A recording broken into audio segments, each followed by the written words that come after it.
Let's explore the world of herbalism and learn how to make our own herbal powders. From skincare and wellness, herbal powders are a great way to incorporate the goodness of herbs into our daily life. These herbal powders are a concentrated form of our herbs that can be added into various skincare products or even our food, into our skincare routines, our cooking, and our general well-being. I will get to that in a moment. But then, how are these herbal powders made? And what do they contain? Herbal powders are packed with minerals, vitamins, and antioxidants, which are very good for our general well-being. You could prepare these herbal powders using different herbs. For example, here you can see me eating the neem leaf and fruit, the neem plant fruit. It is sweet and has a slightly bitter taste, especially if you crush on it. But if you lick on only it, it has a very sweet taste and is very healthy too, even though the leaves are very bitter. For example, let me use this neem plant as an example. It has great antifungal, antiviral, and even antiparasitic properties. It can be used as an abortifacient, it can be used against malaria, it can be used for typhoid, it can be used for scalp, lice, so many things. Fungal infections, for example, all these tinea pedis, that is this fungal infection that affects the legs in between the toes. It has so many benefits. This is just one plant. Now these herbal powders can be made from any other plant. It doesn't have to be the neem. You could do it using moringa. You could make it from, for example, moringa. You could dry your rosemary. You could dry your rosemary. You could dry your cassia alata. You could dry any leaf that you feel is beneficial for you, either for culinary use, for skin care, or as a form of medicine. Now you saw how we prepared this. So now let's talk about the preparation. How would you prepare your leaves, your herbal powders?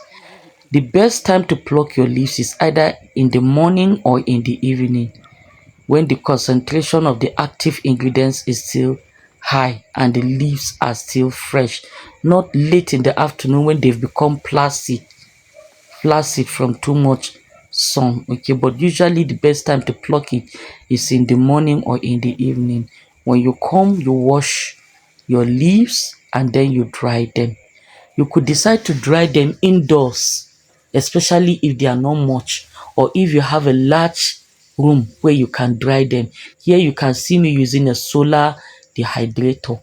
If you have the electric dehydrator, you could use it. That means you use electricity or you use gas to dry it quickly. Such, if you use those ones, that means you can dry it within a day. Okay, but for this one, I'm using the solar dehydrator and it could take me close to a week for all these leaves to get dry. Depending on your depending on your herb of choice, the key thing is that it should be clean and you should dry it evenly. If not, if you don't dry it evenly, some of the leaves, because of the way they are all choked up, they could decide to start molding. That is, mold could begin to grow on them, they could begin to deteriorate. So it's imperative you air it. So for example, in this case of mine, since I know that the leaves that I had are much, I had to dry some outside in the sun. I turn them constantly at least once a day so that the sun goes around it in every part of it so that each one gets to dry evenly. It's good we get healthy seeds, healthy leaves to use, depending on which kind of leaf you want to use, maybe aloe vera or lemongrass or whatever. Now, after you've done that, you now grind your leaves and then you shift them. So all these leaves that I made, you can see the amount. It's not a small amount. Here is more than 50 kg of neem leaves, and these neem leaves have this leaf have other combination in it, so it is your choice with whichever combination you want to make, depending on your experience, depending on your research, depending on what you want to use it for. You will research the best combination of leaves you want to make. Here is not only neem powder. I have other leaves that I've already dried before. So I joined with the neem leaf. And as you can see, I'm shifting them using a fine mesh. You could do well also to protect your nose with a nose mask if you know you are asthmatic, okay, so that the dust will not, you will not inhale the dust into your lungs. So you can see all this plenty herbal powder I've made. Now another integral and important thing is storage. Store it in dry containers and keep in a cool dark place. Don't just store it anyhow and then keep out in the sun. No, like this one that I'm fetching to make my soap, I have a rubber that I've already put inside. I have a rubber where I've poured in this my herbal powder. Anytime I need to use, I'll just carry it, fetch, use, and then cover and keep back again. You don't just say, oh, it is dry, it is a herbal powder, and it has antibacterial properties, just keep it anyhow. No. So now you can see a wide variety of things you can use it for. That was what I said we'll come to later on. So here you can see me using it in my soap.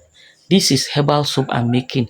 It is a neem and activated charcoal. Okay, sorry, moringa and activated charcoal. Okay, so you can see me, I've already mixed the moringa, I've mixed activated charcoal, and I'm making designs on the soap. Now this is not restricted to only this. These herbal powders could be used on different things. You could use it on um hair shampoos. You can see the outcome of some of the soaps I use these herbal powders on. You see how beautiful they are. Most herbal powders always turn brown. Okay, so this is a hair oil, this is a hair cream, this is a shower gel. The list is endless. So now that you know how to make your own herbal powder, I'd like you to make your own and make a product with it, and then you can come and share it with us here so that we can all admire your beautiful work. Thank you for watching and don't forget to subscribe. I am ZESTA Herbal Soap Skincare and Lifestyle, and I love you all. Ciao. Have a nice day.